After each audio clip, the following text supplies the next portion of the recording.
Dear students, आज हम chapter 1 start करने जा रहे हैं बायोलॉजी का, introduction to biology. First of all biology को स्टडी करने से पहले हम देखते हैं what is science. Science basically biology science ही की ब्रांच है, इसलिए हम साइंस को सबसे पहले स्टडी करेंगे। Science is the study in which observations are made. Observations क्या होती हैं?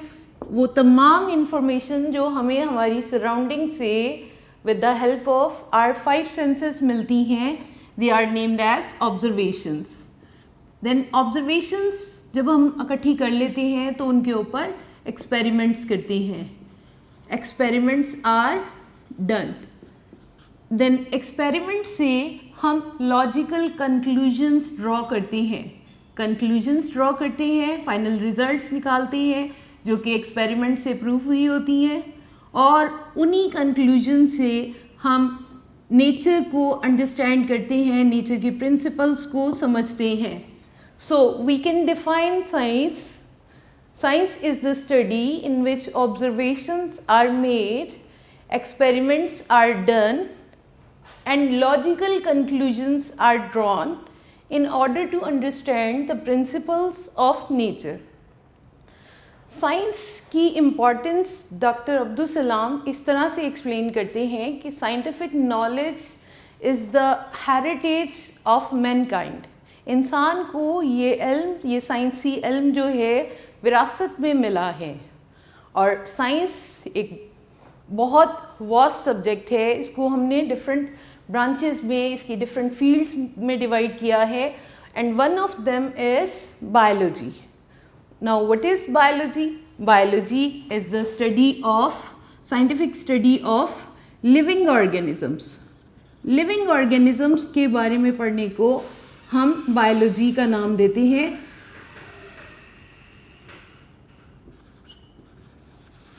लिविंग ऑर्गेनिजम्स की स्टडी को बायोलॉजी कहते हैं।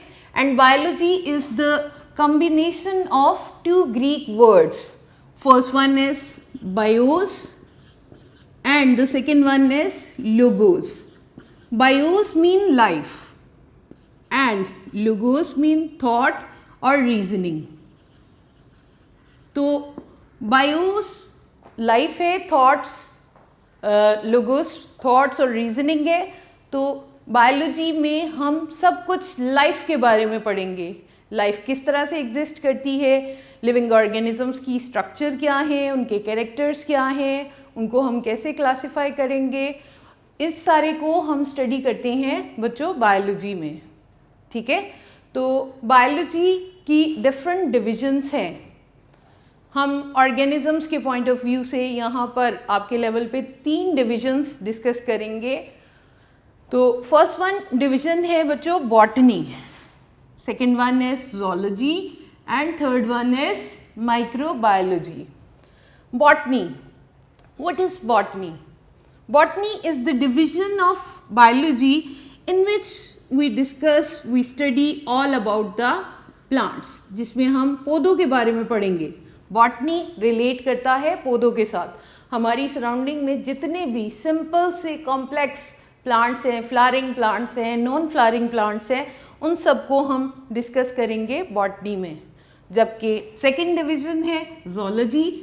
In this division of biology we will discuss all about the animals. Animal variety को हम डिस्कस करेंगे, एनिमल्स के कैरेक्टर डिस्कस करेंगे ज़ूलॉजी में। इसके बाद बेटे थर्ड वन डिवीजन है माइक्रोबायोलॉजी। माइक्रोबायोलॉजी माइक्रो ऑर्गेनिजम्स को इंडिकेट कर रहा है। माइक्रो ऑर्गेनिजम्स की स्टडी को माइक्रोबायोलॉजी कहते हैं। माइक्रो ऑर्गेनिजम्स जिनको हम अपनी आंखों से नहीं, नेकेड आई से नहीं देख सकते हैं, बल्कि उनको देखने के लिए हम माइक्रोस्कोप यूज़ करते हैं। For example bacteria. ठीक है, इसके बाद बेटे हमारी बुक में उन्होंने ब्रांचेस की और डिवीज़न की हेडिंग सेम इकट्ठी दे दी हुई है उन्होंने, लेकिन मैं आपको ये एडवाइस करूँगी कि आप ब्रांचेस की और डिवीज़न की हेडिंग अलग-अलग से दें, ताकि आपको आपको याद रहे कि डिवीज़न सिर्फ 3 हैं, बॉटनी, ज़ूलॉजी एंड माइक्रोबायोलॉजी। इसके बाद आप हेडिंग दे दीजिएगा बुक के ऊपर ब्रांचेस ऑफ बायोलॉजी की। here are some branches of biology जिसमें हम इन तमाम ऑर्गेनिजम्स को, प्लांट्स को, एनिमल्स को और माइक्रो ऑर्गेनिजम्स को डिफरेंट एस्पेक्ट से स्टडी करेंगे, ठीक है। जब मैं वर्ड ऑर्गेनिज्म यूज़ करूँगी तो ये ऑर्गेनिज्म वर्ड प्लांट्स के लिए भी है, एनिमल्स के लिए भी है और माइक्रो ऑर्गेनिजम्स के लिए भी है, राइट। इसके अब हम स्टार्ट करते हैं branches of biology. First one branch है जी मॉर्फोलॉजी। मॉर्फोलॉजी मॉर्फ से बना है, मॉर्फ का मतलब ही स्ट्रक्चर है, study of structure of organisms. Structure के बारे में स्टडी करने को हम मॉर्फोलॉजी कहेंगे। इन this branch of biology we will study the structure of different organisms. Then second one branch है बच्चों anatomy. In this branch of biology we will study internal structure of organisms.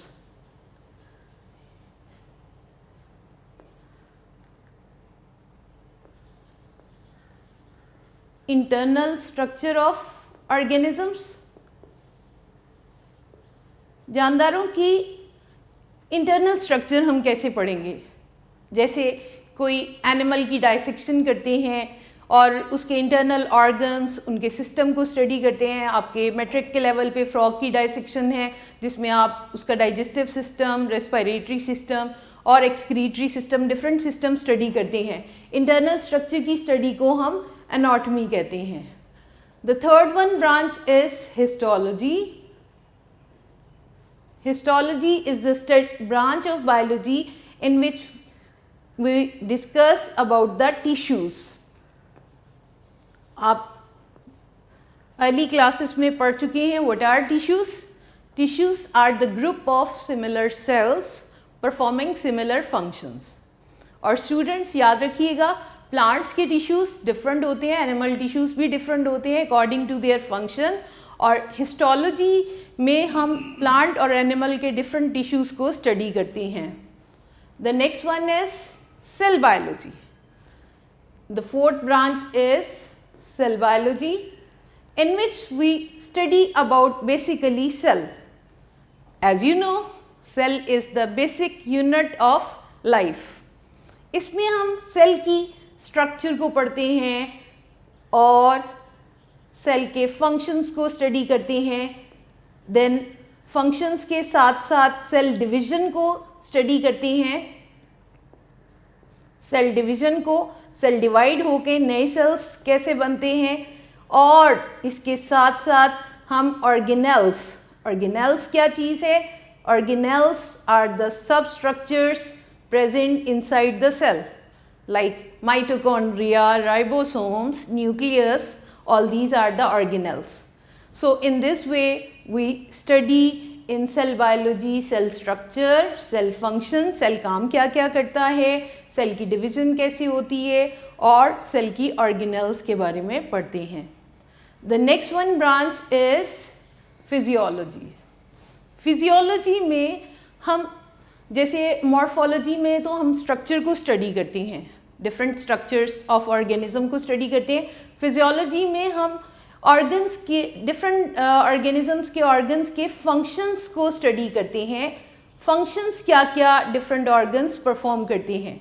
आप देखते हैं कि हमारी बॉडी में बहुत सारे डिफरेंट ऑर्गन्स हैं और सबके फंक्शंस डिफरेंट हैं।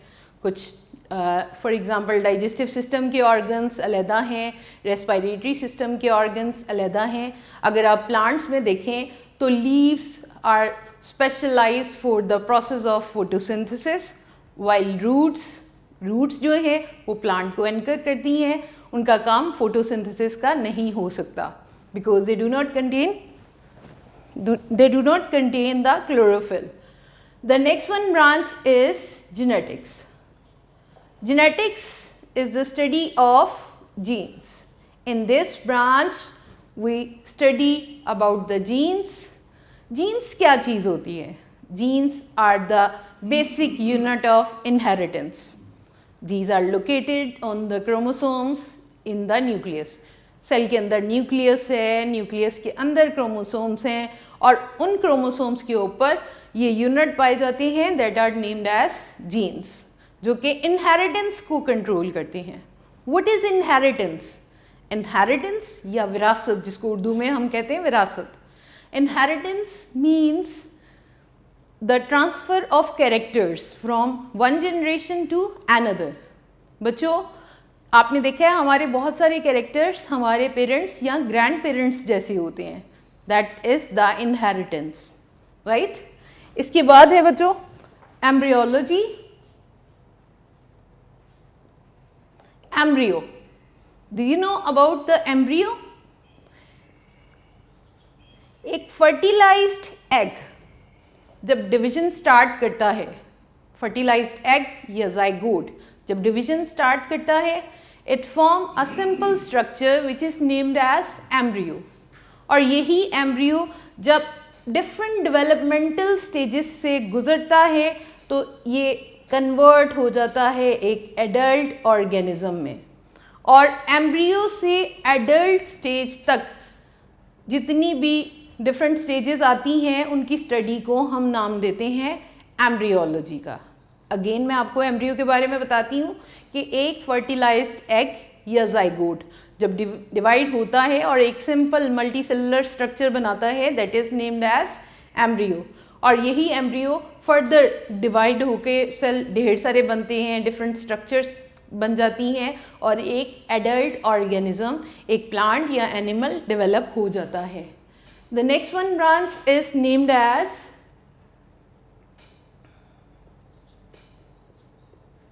entomology. In this branch of biology, we will study about the insects. Entomology से आपने याद रखना है insects की स्टडी को entomology का नाम दिया जाता है क्योंकि अर्थ पे insects बहुत ज़्यादा पाए जाते हैं, इसलिए हम इन तमाम इंसेक्ट्स को एक ब्रांच में स्टडी कर रहे हैं, that is named as entomology. The next one is taxonomy.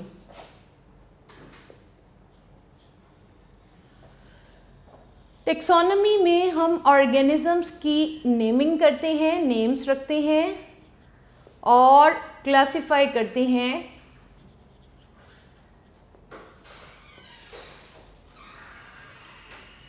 Organisms को क्लासिफाई करते हैं इन ग्रुप्स एंड सब groups.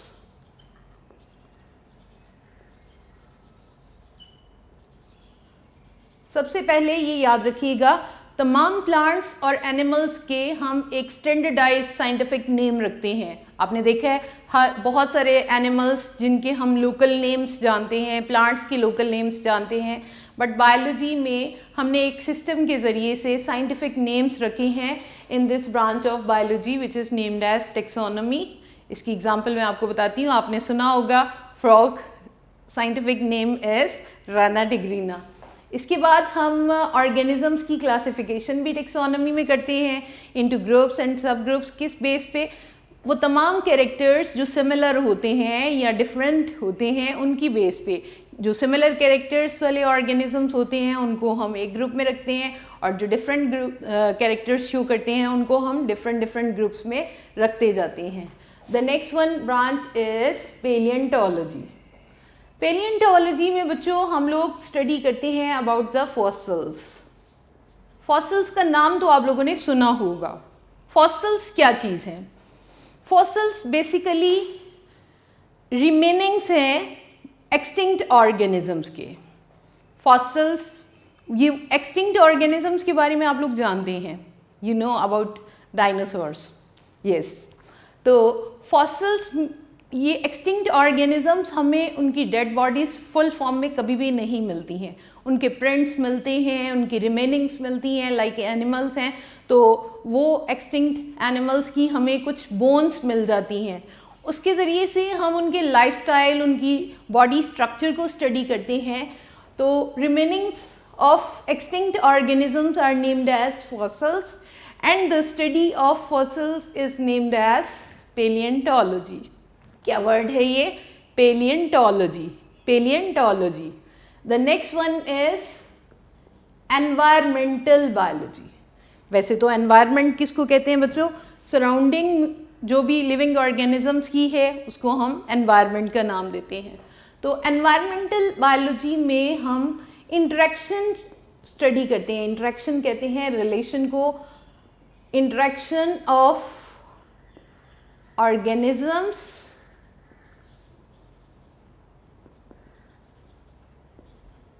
And their environment. Environment और ऑर्गेनिजम्स के दरमियान ताल्लुक़ की स्टडी को हम नाम देते हैं। ऑर्गेनिजम्स अपनी एनवायरनमेंट में कैसे रहते हैं, टेम्परेचर कैसे इन्फ्लुएंस करता है, वाटर, सॉइल, ये तमाम फैक्टर्स कैसे लिविंग ऑर्गेनिजम्स को हेल्प करते हैं, इन सारों को हम स्टडी करते हैं एनवायरमेंटल बायोलॉजी में। The next one branch is socio biology. इसमें हम बच्चों social behaviour of animals study करेंगे। सोशल बिहेवियर ऑफ एनिमल्स, जैसे हम इंसान फैमिलीज़ में रहते हैं, सोशल बिहेवियर शो करते हैं, ग्रुप्स की फॉर्म में रहते हैं, इसी तरह एनिमल्स भी सोशल बिहेवियर रखते हैं।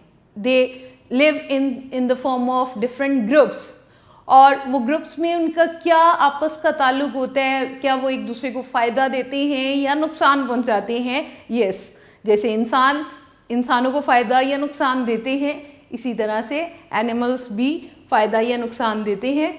And that social behaviour of animals is discussed in the socio biology. In this branch of biology, socio biology, socio से ही इंडिकेट हो रहा है, socio biology, social behaviour of animals. इसके बाद बेटे नेक्स्ट ब्रांच है पैरासाइटोलॉजी। इसमें हम स्टडी करेंगे पैरासाइट्स को। पैरासाइट्स आपने नाम सुना होगा, अर्ली क्लासेस में आए हो।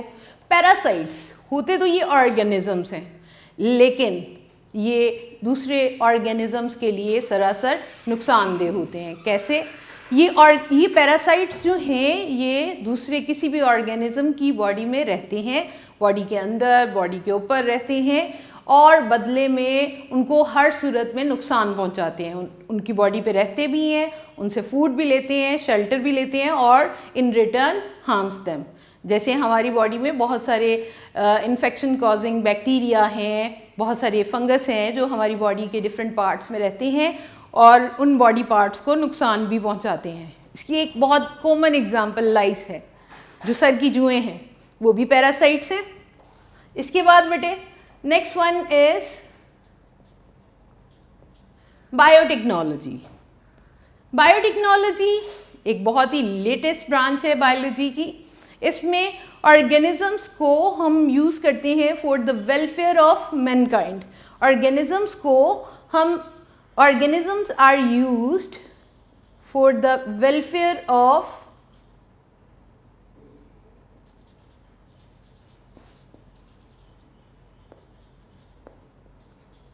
इसकी एक बहुत बड़ी एग्जाम्पल इंसुलिन है, जिसको हम तैयार करते हैं बाय यूजिंग बैक्टीरिया। राइट बच्चों? The next one branch is immunology. Immune system से ये बना है इम्यूनोलॉजी। इम्यूनोलॉजी में हम ऑर्गेनिजम्स का इम्यून सिस्टम स्टडी करते हैं। कुव्वते मुदाफ़त का सिस्टम जो है, आपको पता है हम डेली रूटीन में बहुत सारे जर्म्स को फेस करते हैं। जब हम इनहेल करते हैं, एयर इनहेल करते हैं, या कुछ ड्रिंक कर रहे होते हैं, बहुत सारे जर्म्स जो अनसीन होते हैं, जो हमें पता नहीं चल रहा होता, लेकिन नेचर ने उनको, हमें उनसे बचाने के लिए एक सिस्टम रखा हुआ है। Basically inside blood there are white blood cells. ये वाइट ब्लड सेल्स हैं जो हमारी बॉडी में इम्यून सिस्टम को स्ट्रॉन्ग बनाते हैं। वाइट ब्लड सेल्स क्या काम करते हैं? ये जर्म्स को जो हर वक्त हमारी सराउंडिंग से, हमारी एनवायरनमेंट से हमारी बॉडी में आते हैं, उनको ख़त्म करने का काम ये वाइट ब्लड सेल्स करते हैं और हमारी बॉडी को एक स्ट्रेंथ देते हैं। And this immune system is discussed in the branch of biology which is named as immunology. The next one is pharmacology.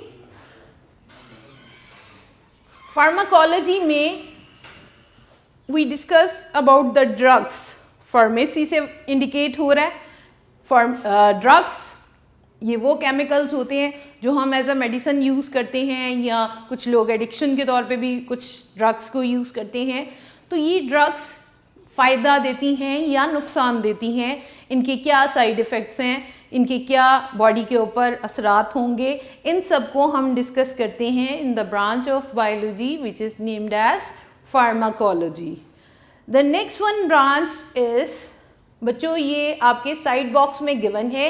एक बात आप याद रखिएगा कि बायोलॉजी में हमारे लेसन के अंदर छोटे छोटे बॉक्सेस बने होते हैं, हमने उनको भी ज़रूर पढ़ना है, उनको भी मार्क करना है। बहुत सारे शॉर्ट और बहुत सारे MCQs हमारे उन साइड बॉक्सेस में से भी बनते हैं। तो ये मॉलिक्यूलर बायोलॉजी आपके साइड बॉक्स में गिवन है, आप उसको भी मार्क करोगे एज अ ब्रांच, ये शॉर्ट में भी आ सकते हैं। मॉलिक्यूलर बायोलॉजी ये वो ब्रांच है बायोलॉजी की जिसमें हम स्टडी करेंगे molecules of life. Yes, molecules of life. Molecules of life, जो लाइफ को बनाने वाले मॉलिक्यूल्स हैं, ज़िंदगी के हमारे ऑर्गेनिजम्स की बॉडी को के मेन कॉन्स्टिट्यूएंट्स हैं, like carbohydrates, proteins, starch, water and nucleic acid including DNA and RNA. All these are the biomolecules, और इन बायोमोलिक्यूल्स को हम स्टडी करते हैं मॉलिक्यूलर बायोलॉजी में। स्टूडेंट्स ये तो थी ब्रांचेस। एट द एंड एक साइड बॉक्स में उन्होंने इसके साथ ही एक और बात छोटी सी डिस्कस की है, मेजर बायोलॉजिकल इश्यूज। बायोलॉजी को वो तमाम प्रॉब्लम्स जो आज फेस करने को मिल रहे हैं और जिसको दिन रात कोशिश की जा रही है जिनको ओवरकम करने के लिए, उनमें सबसे बड़ा प्रॉब्लम जो है, इशू जो है, that is human population growth. इस ज़मीन का सबसे बड़ा जो बायोलॉजी का प्रॉब्लम है, इंसानी बढ़ती हुई आबादी है। इसके बाद इन्फेक्शियस डिजीज़ेज़ हैं। इन्फेक्शियस डिजीज़ेज़ वो जो वबाई अमराज हैं जो बहुत तेज़ी से फैलते हैं, one of them you know corona virus. और उसके बाद third one is addictive drugs, नशावर अद्वियात और उनके इंसानी बॉडी के ऊपर असरात सारे। एंड फोर्थ वन जो मेजर इशू है, पोल्यूशन। तो इस तरह से 4 बड़े मसाइल का सामना करना पड़ रहा है, human population growth, pollution, infectious diseases and addictive drugs. जी, after division and branches, the next topic is relationship of biology with other sciences. Basically biology खुद लिविंग ऑर्गेनिजम्स की स्टडी है और इसमें हर तरह के ऑर्गेनिजम्स को स्टडी किया जाता है, लेकिन बहुत सारे ऑर्गेनिजम्स के एस्पेक्ट्स ऐसे हैं जिनको समझने के लिए, उनके प्रिंसिपल्स को, उन प्रोसेस को एक्सप्लेन करने के लिए हमें साइंस की दूसरी ब्रांचेस को अंडरस्टैंड करना पड़ता है, उनकी हेल्प लेनी पड़ती है। So the relationship of biology with other sciences is also named as interdisciplinary sciences. इसमें हम यहाँ पर बायोलॉजी का दूसरी साइंस की branches like physics, chemistry and geography, maths और इकोनॉमिक्स के साथ रिलेशन को 1 by 1 यहाँ पर स्टडी करते हैं। जी, तो बच्चों पहला हमारे पास यहाँ पे रिलेशन में हेडिंग है biophysics. As the name indicating, biophysics, यहाँ पर बायो को अंडरस्टैंड करने के लिए हम कुछ फिज़िक्स के प्रिंसिपल को भी ले लेते हैं। यहाँ पर it deals with the study of principles of physics which are applicable to the different process of biology. For example, animals में मूवमेंट को समझने के लिए, एनिमल्स किस तरह से मूव करते हैं, वी नो दिस के बोन्स और मसल्स की कॉन्ट्रैक्शन के ज़रिए, मसल्स की कॉन्ट्रैक्शन के ज़रिए से कोई भी ऑर्गेनिज़म मूव करता है। और मूवमेंट के लिए तमाम एनिमल्स लिम्स रखते हैं, limbs indicating arms and legs. Limbs का मतलब ही बाजू और टांगे हैं। तो इनमें मसल्स में जो कॉन्ट्रैक्शन आती है वो फिज़िक्स के लिवर रूल के मुताबिक है। लिवर क्या है? लिवर एक रॉड है और जो कि एक पॉइंट के साथ अटैच होता है, that point of attachment is named as fulcrum, और हमारे बाजुओं और टांगों की मूवमेंट उसी लिवर के अकॉर्डिंग होती है। The next one is biochemistry. Biochemistry में हम डील करते हैं with the chemistry of different chemicals and chemical reactions. उन तमाम केमिकल्स और उन केमिकल्स के रिएक्शन जो कि लिविंग थिंग्स के अंदर हो रहे हैं। लिविंग थिंग्स के अंदर फॉर एग्ज़ाम्पल आपको पता है कि हम हर वक्त सांस लेते हैं, ऑक्सीजन अंदर लेके जा रहे हैं। For what purpose? For respiration. ये ऑक्सीजन यूज़ होती है in the process of respiration, glucose को ब्रेक करती है और in return carbon dioxide produce होती है। उस ग्लूकोज के ब्रेकडाउन से कार्बन डाइऑक्साइड प्रोड्यूस होती है जो कि हम हर वक्त एक्सहेल करते हैं। So respiration is a biochemical reaction और उसको हम समझते हैं बायोकेमिस्ट्री में with the help of chemistry. तो इसके अलावा प्लांट्स में फोटोसिंथेसिस का जो प्रोसेस हो रहा है, प्लांट्स कार्बन डाइऑक्साइड लेते हैं एनवायरनमेंट से, वाटर यूज़ करते हैं टू मेक ग्लूकोज और in the presence of sunlight. तो ये क्या है? ये सारे बायोकेमिकल रिएक्शंस हैं और इनको हम केमिस्ट्री की हेल्प से ज़्यादा अच्छी तरह से अंडरस्टैंड कर सकते हैं। The next one is biometry और बायोमैथमेटिक्स। बायोमेट्री क्या है? हम साइंस में या बायो में बहुत सारे एक्सपेरिमेंट्स करते हैं ऑन एनिमल्स, ऑन प्लांट्स, और हमारे पास बहुत समटाइम रॉ डेटा फॉर्म में इंफॉर्मेशंस इकट्ठी हो जाती हैं। हम उस डाटा से कैसे रिजल्ट्स निकालेंगे? मैथ्स के डिफरेंट फार्मूलाज को और टेक्निक्स को यूज़ करेंगे। उन टेक्निक्स को और टूल्स को यूज़ करते हुए उस डाटा को सम अप करके हम एक फ़ाइनल रिज़ल्ट निकाल लेते हैं। ठीक है। फॉर एग्ज़ाम्पल जैसे कोई एक रिसर्च कर रहे होते हैं वीट क्रॉप के ऊपर, उसने बहुत सारे प्लांट्स ग्रो किए हुए हैं, तो उसका फाइनल रिज़ल्ट वो मैथ्स के डिफरेंट फार्मूलाज के ज़रिए से निकाल लेते हैं by using stat techniques, mean, average, mode, ये सारी टेक्निक्स को यूज़ करते हुए फाइनल रिज़ल्ट्स को फाइंड आउट किया जाता है। The next one is biogeography. Geography आप पढ़ चुके हैं। जियोग्राफी अर्थ की स्टडी को कहते हैं, अर्थ के डिफरेंट एस्पेक्ट के हिसाब से स्टडी को जियोग्राफी कहते हैं। तो बायोजियोग्राफी क्या है? Biogeography deals with the occurrence and distribution of organisms with the different geographical regions of the world. आपको पता है कि ज़मीन जो है कहीं पे प्लेन एरियाज़ हैं, कहीं पे रिवर्स हैं, कहीं पे ओशन है और कहीं पे प्लेट्यूज़ हैं। तो लाइफ अनइवन पाई जाती है, ऑर्गेनिजम्स डिफरेंट फॉर्म में एग्जिस्ट करते हैं। इवन कि एक छोटी सी मिसाल मैं आपको देती हूँ कि प्लांट्स ही को लेते हैं। प्लांट्स जो प्लेन एरियाज़ में पाए जाते हैं वो हिली एरियाज़ में उनकी अकरेंस बहुत कम होगी, वहाँ की सॉइल हिली एरिया से टोटली डिफरेंट होगी।